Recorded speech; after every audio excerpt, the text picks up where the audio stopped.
My friend introduced me to his sister. Seconds later, my boss turned completely pale. The moment my best friend smiled and said, "There's someone I want you to meet." I thought it would be an ordinary evening in Portland, Oregon.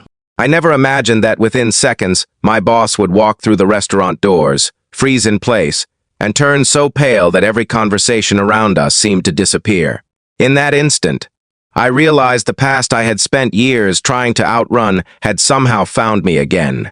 Before we continue, if you believe that kindness, hope, forgiveness, compassion, and second chances can truly change lives, please take a moment to like this video, share it with someone who needs encouragement, leave a comment, and subscribe to the channel. Your support helps us continue sharing meaningful stories that remind us there is always light after darkness.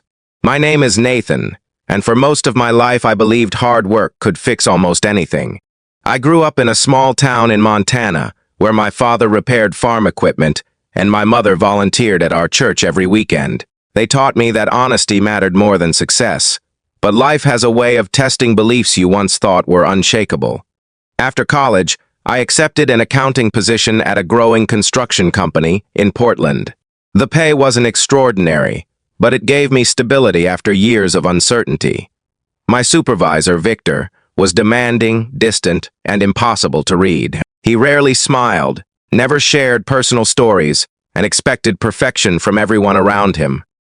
Outside work, my closest friend was Caleb, a cheerful elementary school teacher, whose optimism somehow survived every challenge life handed him.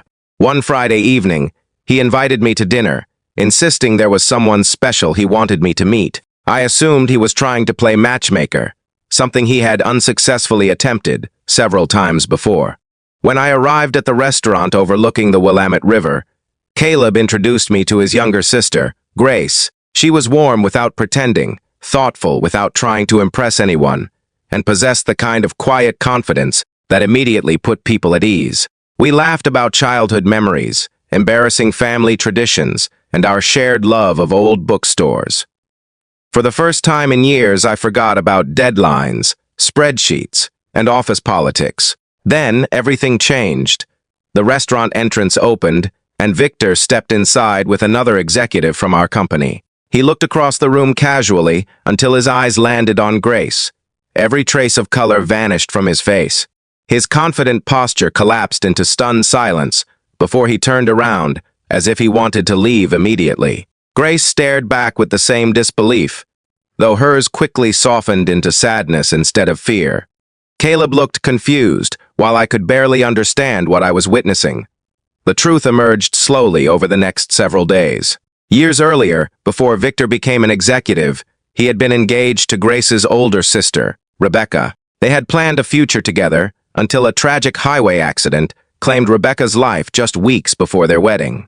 Victor blamed himself because he had insisted they drive through a severe storm that evening. Consumed by guilt, he disappeared from everyone who loved him, cutting off all contact with Grace's family. He buried himself in work, convinced he no longer deserved friendship, happiness, or forgiveness.